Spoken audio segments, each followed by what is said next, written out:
Welcome to Running in the 70s, where we interview, meet, and get to know athletes of all kind who were running in the 70s. I'm your host, Matthew Kleinowski.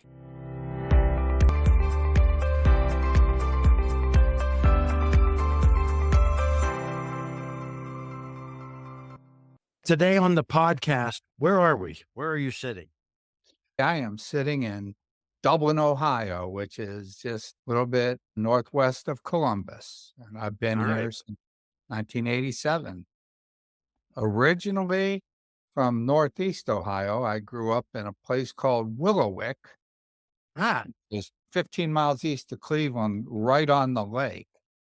Oh, yeah. Oh, nice. There's an irony to growing up in Willowick via Facebook one time. I don't know if you remember a Dave Hummel. Yeah. Who ran at Millersville in the same era. He contacted me. He said, I see from your profile that you're from Willowick. I says, yes. And he said, my grandparents are from Willowick. So I thought about it for a day, and then the light switch went off. The Hummels were my neighbors. We lived at the corner, and it's like a catty corner, but they were our neighbors. And like, we could have, as little kids, even, I don't know, Raced around the block together, yeah. I don't know, but yeah, what a small world. That's brilliant. Let's introduce your origin story as an athlete or a competitive runner. And let me frame it as when, how, and why did you become a competitive athlete and a competitive runner? Growing up as a kid, I played all sports. I wasn't particularly athletic when I was real young, but around 8, 9 years old, it really started to click. I loved baseball first, playing the Little League baseball, and I gravitated into football, then basketball, and not really any track at all until junior high school. I was an all-round athlete. Once I got to the junior high school, I was a decent-sized kid. By the 9th grade, I weighed 155 pounds. So back in 1969, you're a decent-sized kid. I was a co-captain of the football team. And the fact that how I ended up a runner, it would be hard to believe that in football, I played pulling guard and outside linebacker. They used me to pull, so I go down the line so I could ear hold guys. They're not looking, and bang, I could take them out. I knew I was going to be fairly limited on that. Basketball was probably the sport that came the easiest to me. I was good for a junior high basketball player. A lot of times we'd play games against opponents that sometimes they put gimmick defenses on me, like boxes and ones and that type of stuff. I thought I was better than I was. The epiphany, the aha moment, I went to a basketball camp at Ashland College. There was this kid there, same grade, and he just absolutely owned me, tore me up. And you may have heard of him. We called him Flip Saunders, better known as Phil Saunders. Oh, yeah. Who played at the University of Minnesota, played in the NBA, and he was an NBA coach for years of the Timberwolves. I think Phil helped lead me down a path of, I'm pretty good, but I'm not going to play at that level ever. The track thing, probably 9th grade was the first time that I really did a semblance of training at all. We had this first year teacher who would run track in high school. And before that, we just go out and just run. I ran at 2:13, 880 in 8th grade. I had some talent. 9th grade, we did, which I thought was an absolute killer. We would run 4 times 660. And I thought I was going to die. But after a few weeks, I mean, the workout, by the way, never varied. But I was able to get that down to a 2:05, 880, and we were gonna run a relay meet, and they had just introduced the mile, and we had a pretty good miler. Kid had run 5:05, and then going into the meet, a few days before I asked the coach, I said, "Hey, let me maybe we might be able to run a faster overall time if I ran the mile, but could I try it?" So I put on the spikes, and I ended up running this solo center track. I went 70, 70, 70, 70. Wow. And This is ninth grade? yeah, Mm. I could have run faster if I needed to, but I started thinking that I might be able to do this. I could be pretty good at it. That summer, they had in Cleveland a TV station sponsored Junior Olympics. The only motivation I had to try it was they televised it. I thought, "Oh, maybe I can Wow. get on TV." And we ran in the morning, and I was from the suburbs. You were on the suburb division. The farthest distance was an 880. So I won that. Then there was this torrential downpour, and the finals in the afternoon. It was the city and suburbans. You had to be, I think, top 4 to get in. And it was ankle deep water, literally in part, but I won it. And I'm the only kid from my hometown to ever win the Channel 8 Junior Olympics. And so I was at a quandary, though, because I'm going into 10th grade, and that's when the high school was 10 to 12.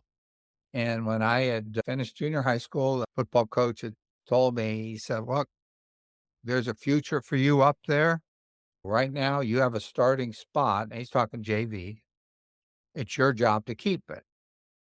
And so I did not know until literally even the day before, which team am I going out for? I didn't decide till the morning of that I'd run cross country. Wow. Did you talk to anybody about that? Your parents, your friends, or how'd you sort that Well, out? yeah, my older brother was a year ahead of me, did run. He was a basketball, he was like a 5'8" basketball wizard who could dominate games, and he did in high school. And he ran to stay in shape. All my friends told me to play football because they all played football. They weren't too happy with my decision. The coaches certainly weren't, but I went with it. So runner was born and had no clue about it. I did run a cross country race once in junior high school. I forgot this story. We lost a football game, and our coaches were peeved at us. Cross country back then was only a mile, only a mile. So we had to run the cross country team in full gear, chin straps buckled, Wow. and I beat them. I can't remember. I ran in the low fives. It's gotta be some sort of full football gear, shoulder Yeah, I helmet. wonder how many times that's been timed and run. Yes. I don't know, but that was yeah, so I did that was my cross country experience. Pretty negative running and all that. I think it's interesting. One commentary on cross country is it was used as a punishment. Yes. It What was the status of cross country in your school? Obviously, as an athlete, even at that young age, there's a bit of prestige. It's a part of the social network you have that you have teammates. What was the status of cross country team? when I went in my sophomore year, we were actually really good, and nobody trained. There was no such training shoes. We ran in our sneakers. So whatever you in fact, I do remember this. By the end of the season, I had a hole in the bottom of my sneakers, and that didn't stop me. I wasn't gonna buy a new pair of sneakers. It was actually the week of the state meet, so I wasn't gonna buy brand new sneakers for that because basketball was starting up right after that. So we ran and I did fairly well. I thought I was in about 200th place. I was 23rd. I knew I was going to stay with this, but I played basketball. Still, I really liked it a lot. My track season that year was a real disappointment from what I wanted to do. Our family went to Florida on spring break, and I had this genius idea to run in the sand, and I tore my calves up pretty good. I never could get them to recover the whole spring, and I got really angry at myself, and my coach had given me this brochure about a cross-country camp, which I thought was pretty wild. I went to this camp, and it was run by I was actually the coach of Toledo de Vilbas. They'd won the state title. Their runners went 1-2 in Ohio. And I thought, maybe I can learn something. So I show up at camp with my sneakers. No idea. They sent this training program, which I totally ignored. I went out a couple of times, and I got my eyes open. But I survived that week. It's actually around after 2 days, you could actually buy the Antasuka's trainers for $12. On the 3rd day, I put them on finally, and it was like a whole new world, I would think. But that week was life-changing, came back, and I knew I didn't think I really wanted to play basketball anymore either. And really, now I was a runner. And it's ironic too, my high school principal, coach, our administrations, all of them, they went to West Liberty, which is West Virginia. My cross-country coach was a basketball player who was actually all-state in West Virginia the year with Jerry West, and great man. Didn't really understand running much, but I still learned a heck of a lot from him. Not so much about running, about life, and I wouldn't trade the experience for anything. Uh, but they set me and my brother down because the coach there, what had been my high school cross-country coach's college basketball coach, was now coaching college cross-country at West Liberty. We went down there, and back then, it wasn't illegal. You could run with them. So we went on this 15-mile run, West Virginia. I mean, it is up and down and up and down. Right. During that 15-miler, I ran the whole way with their number one man who was defending conference champion, and he's in their Hall of Fame now.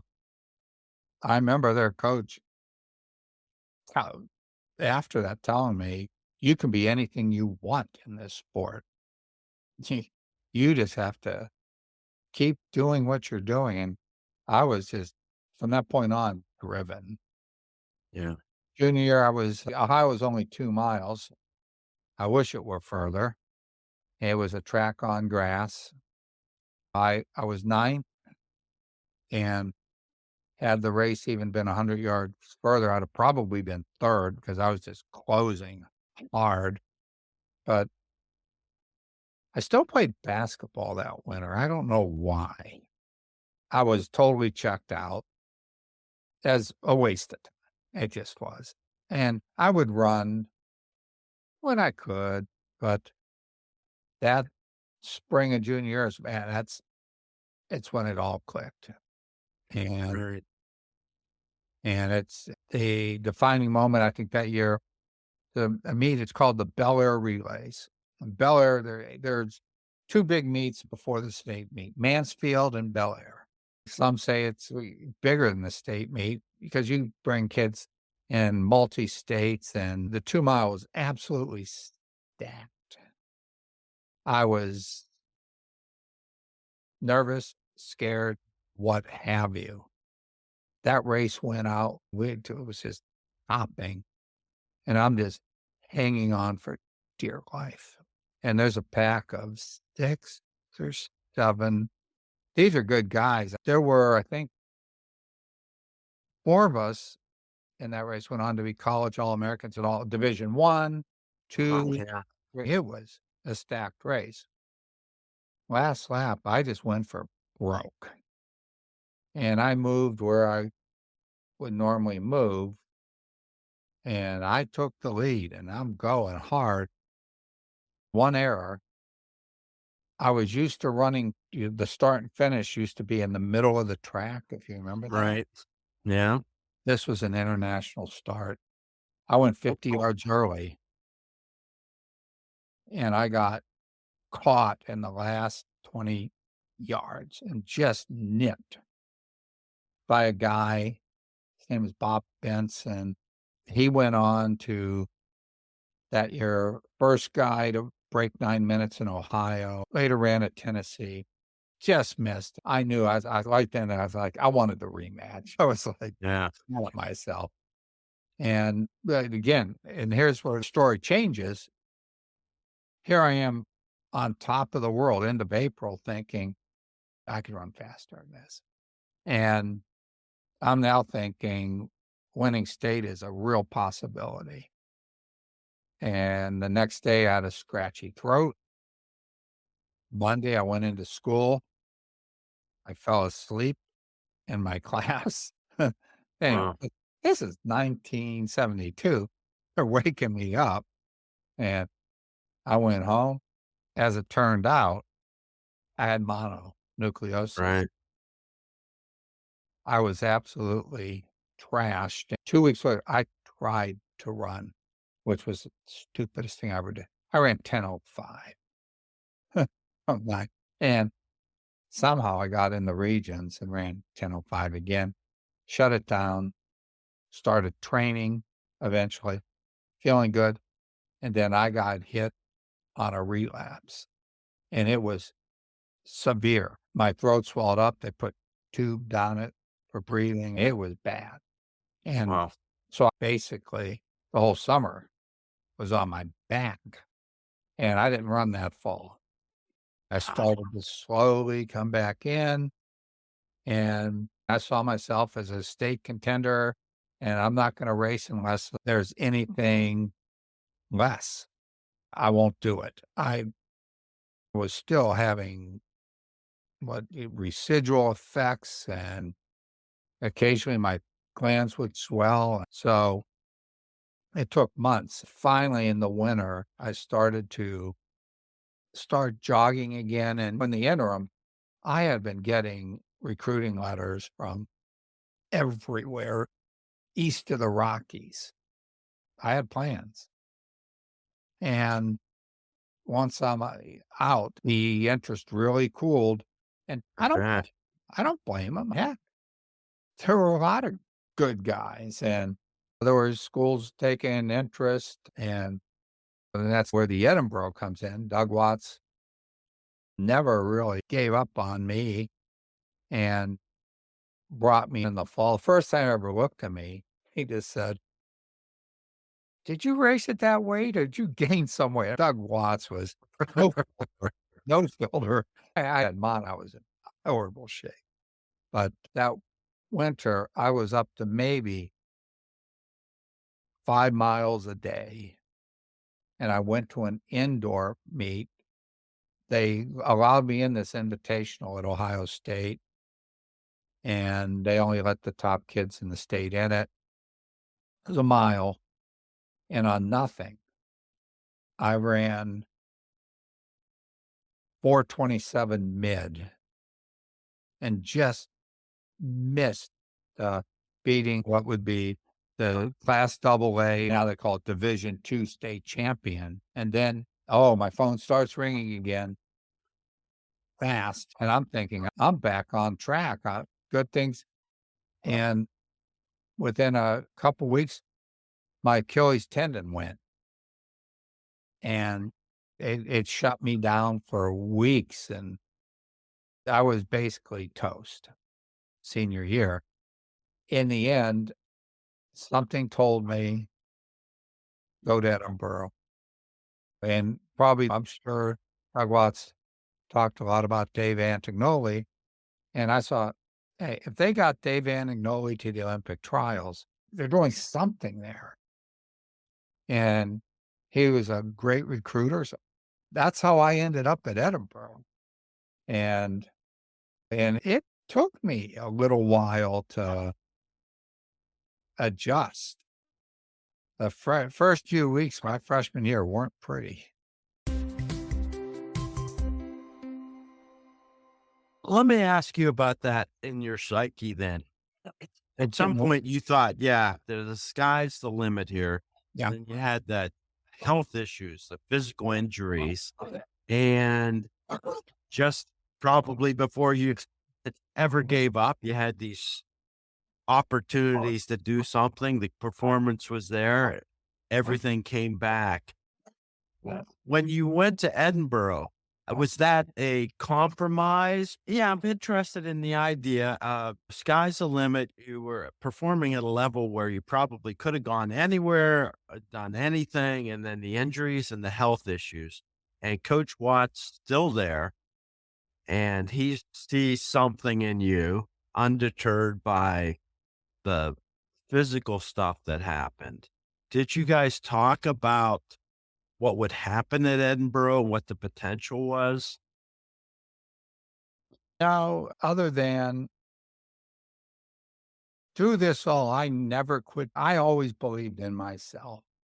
And maybe at one point, I may have been the only person on earth who believed in myself. That's great. I never thought I wasn't going to do big things. Even at the rock bottom, there was just something inside me that said, you're going to overcome this somehow, some way. Let's just say when we were negotiating money, I know he's called me the toughest recruit he's ever dealt with. And I had a belief in myself. And I mean, he did. But again, he saw, gosh, am I going to make it? I'm a risk. In fact, I had a late offer come in from the University of Toledo as a pretty sweet offer. Looked at it. They sent me a letter of intent, 2/3 ride for a guy who hadn't run a senior in high school. That ain't bad. And then I got to the end. It was for 1/4.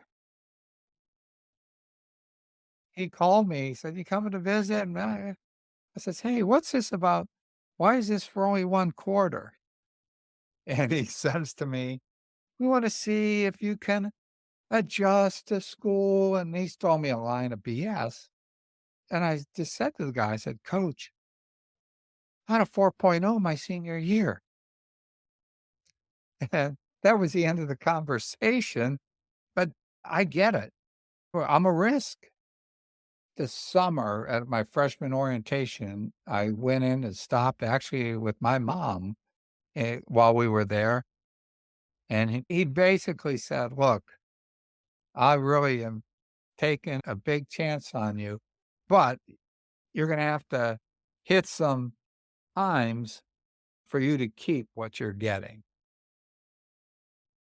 And he told me the time, and I was self-absorbed and arrogant. I laughed at him. I said, "That's all?" Yeah, and I hit that time my second racing track, and I went far beyond it. But yeah, I thought when I went there, uh, horrible facility, didn't matter. I'll do it anywhere. That's the Edinboro mentality. I had a chip on my shoulder, and I think a few of the guys come in as a program. We tended to have chips on our shoulders.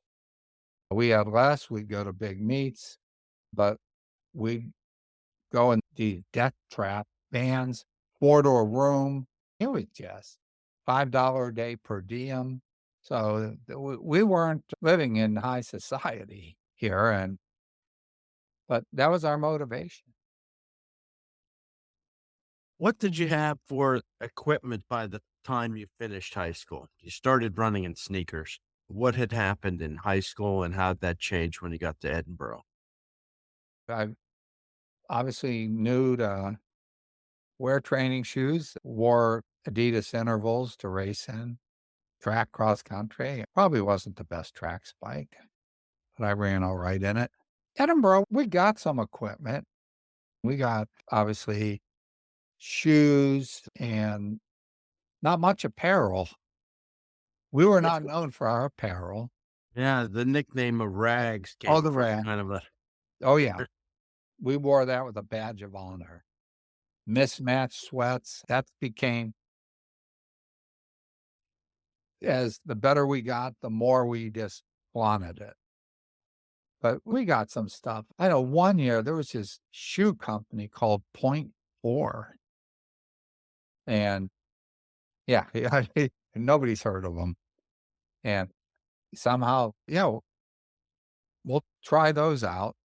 And I remember that spring of my sophomore year, I was training those things. They weren't any good, but I still am training in point fours. I think that spring I ran 13:38 for 3 miles. So, but we got just limited stuff. We put the money in so we could go and go race. We raced. We go to Notre Dame, take on the big guys. 2 trips up to Canada to run Springbank International on the roads, Penn relays, and the list goes on. Dogwood relays at Tennessee. But yeah, Let's talk about your adjustment in academics is no problem. I assume that right. folded in okay at Edinboro. What was it like adjusting to the Edinboro team of the '70s there? You had, like you said, maybe some other people had chips on their shoulders. They weren't necessarily the state champions coming in. They were somebody who had potential and talent. How did that merge? Frankly, your teammates have mentioned and your coach that you were a stabilizing force. Does that resonate with you? Yes, and looking back, the team that Coach Watts put together, we couldn't have been more different as individuals. I mean, from different walks of life, interests, and had we not run, we'd have never hung out with each other. We wouldn't have. And here we are, lifelong friends. But it coming in, there were one thing, not everybody could run there. You have to have one, you better have a thick skin. Because Doug Watts tells you like it is. And he doesn't care who you are. If you need dressing down, he's going to dress you down. In fact, one time I went back to a camp, one of their camps just to train with them. I think I was 28 years old. And he was dressing me down in the parking lot after I'm 28 years old. And he's telling me, you better start training. You're not running like an Edinboro runner. You've gotten soft. I can't believe how you even deserve to wear that uniform. And I mean, I took it to heart because I left there and I went out and set PRs from everything up through the half marathon that fall. And my training partners, they wanted nothing to do with me in training because I went back. I was doing the Edinboro training. Yes. I mean, it's hard. Yeah. That adjustment to Edinboro, you were happy with longer races as the distances moved up. That was good for your style. Yes, I had no idea what I would be, but Doug Watts is an out of the box thinker. Always has been, still is. And the freshman year was pretty much you just run cross country and you run track. But sophomore year, I remember we went a week at our camp. Then we go to Charleston as part of the training, but we run that 15-miler. Right. It's hot and you cross the Kanawha River and then you start that 3-mile climb and that steep 1 mile down grade. He started to put that into our training regimens a lot more in the other schools. And then junior and senior year, we still did Charleston, and we always went in there dead. We didn't go to race. One year I was 12th. I don't know how, because I couldn't even feel my legs. But we went up to Springbank, and that was, it's called the unofficial road racing championship in North America. And they have different distances. They call it a 4.5 mile. I don't know if it is. What they call it 12 mile. It's 4 loops around this beautiful park. I figured it out. It was 11 miles, 888 yards. In that race, this was, it was 1975. Yeah, 75. Frank Shorter, Jerome Drayton, Bill Rogers, and the list went on. And I know that day, Drayton took Shorter down in front of the home. And there were a few thousand people there going from one side of the park to the other. The atmosphere was electric. But in that 11.5, he wasn't afraid to put a few of us who he thought were ready in that race. I finished in the top 10 in that race. And that was, in a sense, a breakthrough. And I was shocked on the last lap. I went by Neil Krusak, who had won Boston NCAA champ, went by John Anderson, Olympian. I'm wondering, what the hell am I doing here? But it gave me confidence, but I knew that somewhere down the road, I could race beyond the college distances, but I wasn't in a hurry to get there by any Well, means.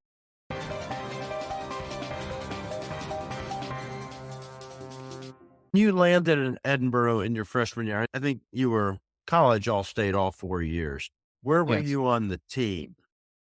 Was Dave Antagnoli gone when you Yeah, arrived? yeah. Dave was in graduate school, and I thought, gosh, I'm gonna get to run with Dave Antagnoli. And he never ran with us once.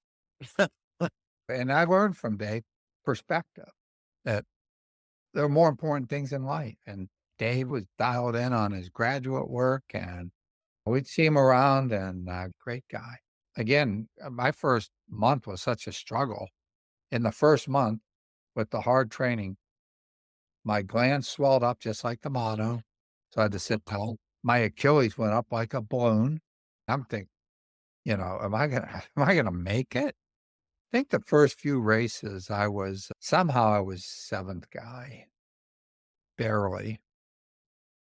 And I don't know, one race was actually at IUP, and I don't remember much about the course. It was for that, it was flat, and you finished, I think, on some sort of track. Was it a racetrack? Yeah, it was a horse race track. It was called Mack Park, and we had a half-mile horse track that you finished on, yeah. Okay. That day, I was a number 2, and I started to run. From there on, I was 2-3 the rest of the way that fall, and then the spring is when I started to break through more. I just remember it was at OU. It was a cold, windy day on the track, 6 mile. First time I broke 30 minutes. I was like 29, 37, 38. But I had a good spring. I think I was 7th in the NAIA 6, ran 29:22 maybe. But at that point, I was now, you finish strong and now have a good summer of training. So when I came back in my sophomore year, everything was passed. Now I'm ready. And that's when I took off Yeah. and at the conference and national level. You had 2 years in a row then. Sophomore, junior, you won the state college conference. What do Yes. you remember about that? Those Um, races, either psychologically or actual race? Both times I just went in strong, confident, And I won the sophomore year was in California, 3 loops, kind of a hot day, but I think I won by a large margin. And junior year, we went to East Stroudsburg. That also was 3 loops. But that thing was, you're either going up or you're going down. It was a golf course. By that point, my teammates were really good. They could run with me, Jeff and Henry, and but I won, I think, about 10 seconds, and so I felt confident that year. But after that race, we had to get ready for the nationals, and there was the one time I blew it, totally blew it. We did this training run. I don't know if Doug Watts talks about the Chicken Hill. Yeah, he does. I got him to recite his whole poem. Right. Yes. When we used to run it in my era, we'd run the first 6, which were flat or hard, and then you just finish, and it was up, down, and up and down, and we really were to control the last 7 miles. And this freshman decides he's challenging me. And he'd just go by me, he'd pick it up, and just I tried to slow down, and he just persisted. And we hit 10 miles, and he was still. And I was like, and then my mind was like, all right, game on. So I proceeded to run the last 3 in very hilly miles in 14:30. And that took the edge off my legs for nationals. Yeah, and I struggled, and also in that I fell jumping in a ditch. The only thing that kept me going is when Doug Watts says, "We have a chance to win," and we had no idea that we could beat Eastern New Mexico, and they had Mike Boyd, Olympic bronze medalist, a couple other Kenyans. We were running for second, and here we are winning the thing, and that's the fact of how we even got to the NAIA. We did that as a freshman. We went D2 sophomore year, and that was our intention to continue D2. And my junior year, the D2s were in California. School wouldn't send us. Wow. Too cheap. So we had to go to NAIAs, and we thought, okay, we'll go finish second, then go back to D2 the next year. We win the thing. So the next year is like, you go defend your title. Right. And I'd have loved to take on Irvine. I don't know if we could have beat them. They're 1, 2, 3. We would be right behind them. And I'd take our 4 or 5 over their 4 or 5. And who knows? I'm not going to say one way or the other, but Yeah. I don't Was that Steve Scott? Scott, Cerner, and Hulst. They went 1, 2, 3 and D2. We weren't afraid to take on anybody. So we weren't afraid to lose.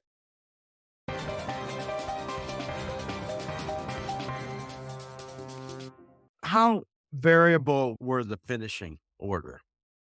At that point, you were a consistent first Oh, across. and by that time, Among Edinboro, yeah. okay. My junior year in track, I had an injury that took me out basically for the season. And so I had to come back. And at that point, Jeff and Henry, they were good. And they weren't the only guys that were good on that team. We had a kid come in who had been PA state champ and 907 high school 2-miler. Yeah. He could barely make the top 7. And Mark Muggleton, who was 2 years behind us, Muggs, you could see it that he was going to be good.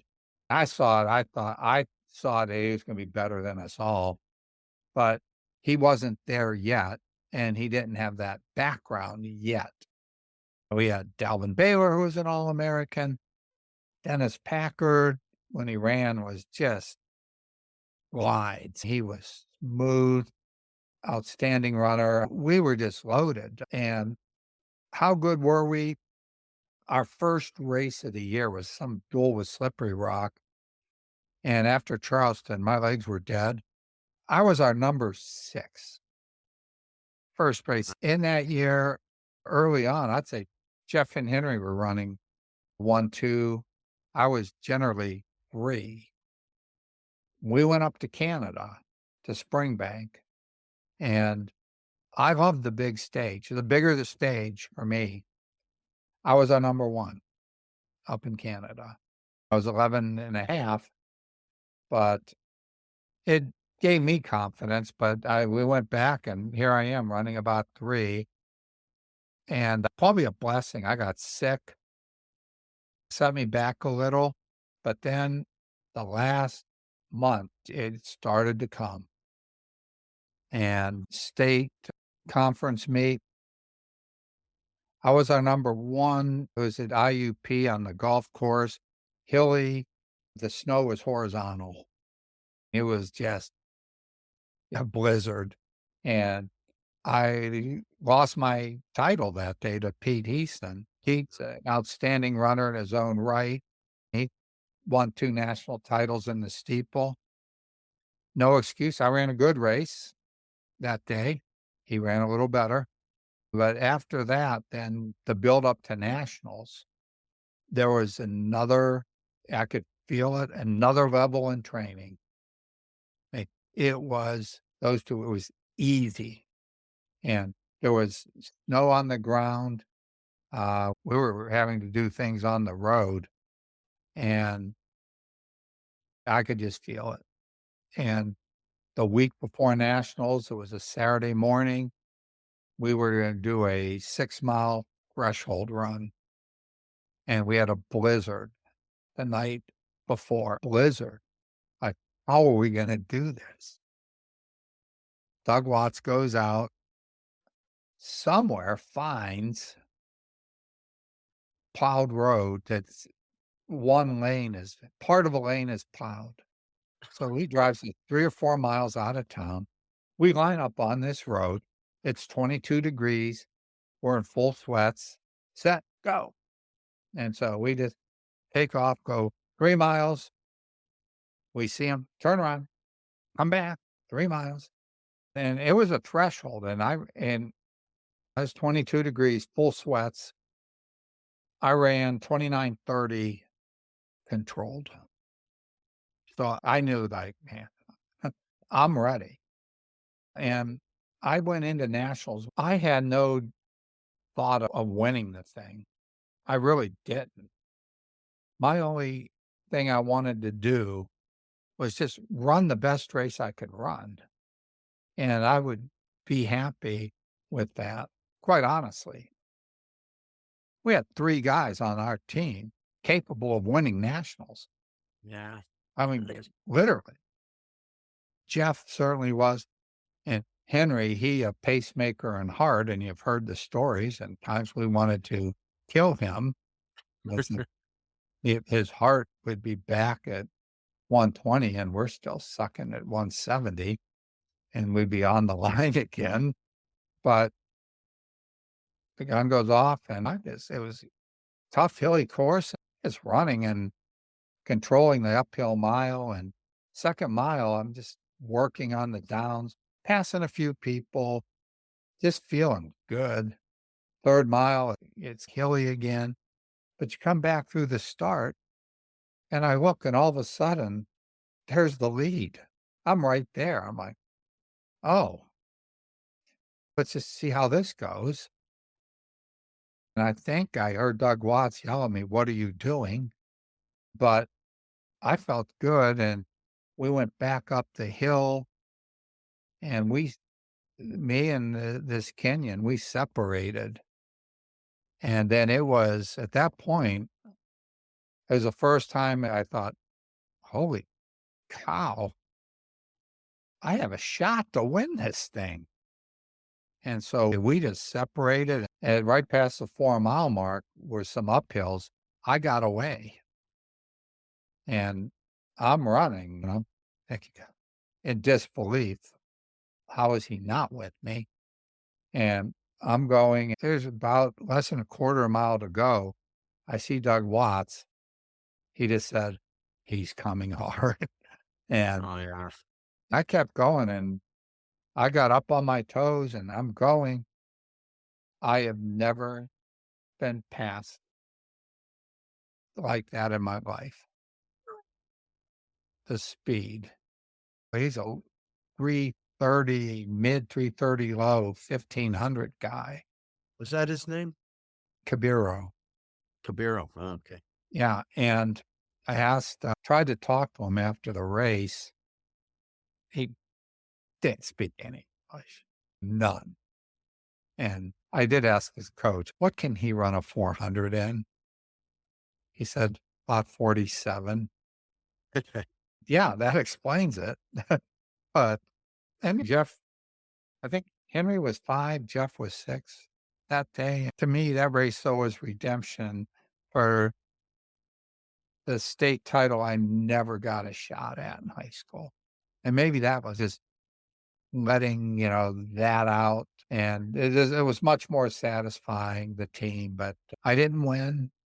But I know I made him run the race. He had to run the race of his life to beat me. And the Right. 4th place guy, Desmond O'Connor, an Irish guy, he'd beaten Cabiro by 10 seconds. He won the Oklahoma State Jamboree. There was this Gary Henry guy from Australia. It was 2:10 marathoner. This field was pretty stacked. And the motto at Edinboro is always be the best that you can be. At least for one day, I was. But And it was a good way to end it. That's for sure. yeah. Yeah. You have lots of accolades from state conference titles, All American. You have one unique status, which kind of surprised me. Edinboro, a dozen years or so ago, picked an all time cross country team. And you are the only member from that Edinboro 70s team to make it because of the success that Edinboro had with individuals after that.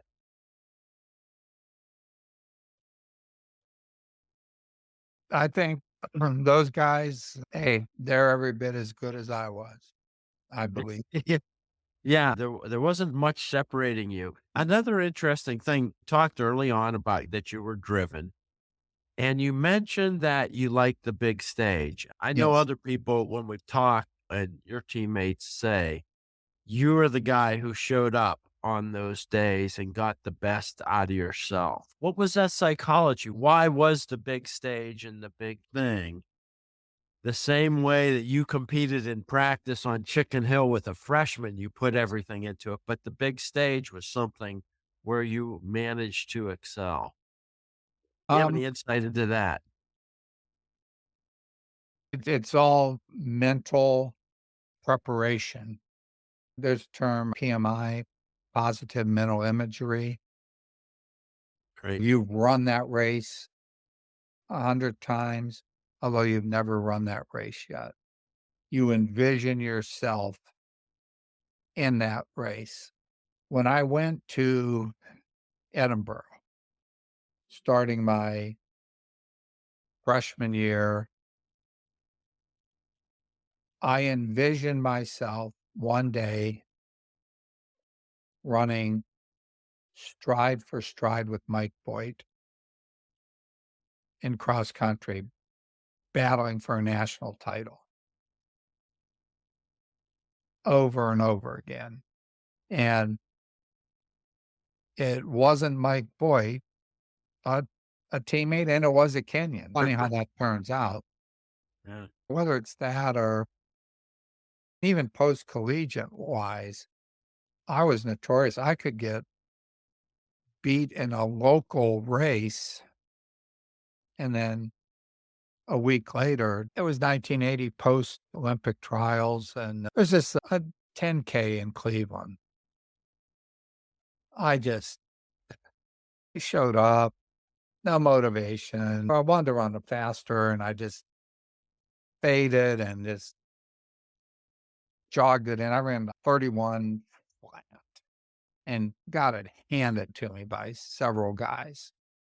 Right. Case in point, week later, I've been sponsored by Nike, and a reward they gave to some of the guys for qualifying for the Olympic trials was a trip to run the Cascade Runoff, which is a world-class 15K out in Portland. This is a week later. Man, I was just totally jacked to run this race and excited, and my adrenaline was just pumping for the week and going out there, and it was cool. Mount St. Helens had blown its lid 3 weeks earlier. You can see Mount St. Helens from Portland. You could actually see the ash in the street. Looks like sand, except it's not, it's smooth instead of granular. Race goes off. There's a who's who in that field. I think Herb Lindsay won it. I think I was 17th. But here's the case point. The Cascade, there's this road called Terwilliger Boulevard, and you climb. At the top is 10K. So we climbed, and then you wind back down the last 5. I went through the 10K uphill faster in a 15K race a week later. I was like 30:55. And then you take it hard the last 3 miles down into the finish. I couldn't bring myself to run a week before, but there were guys from Athletics West I beat that day. There were all kinds of good guys. So I could show up. If it were big, I would run with. And I'd go to Falmouth, and I could hang with them. Nike Marathon, that's where I ran my PR and my second best time. I don't know. But I wish I could have done it more often. And maybe that's my kryptonite. Hey, we're all human. And there are a lot of times there are local guys who could say they beat me. And then it'd be like, yeah, but race me a week later. I hope you'll come back a week later for part 2 with Kevin Foley. That's it for episode 1. I hope you enjoyed another episode of Running in the 70s. Voices, stories, and memories of athletes who were running in the 70s. Until next time, wherever you are, keep looking forward and don't forget to look back.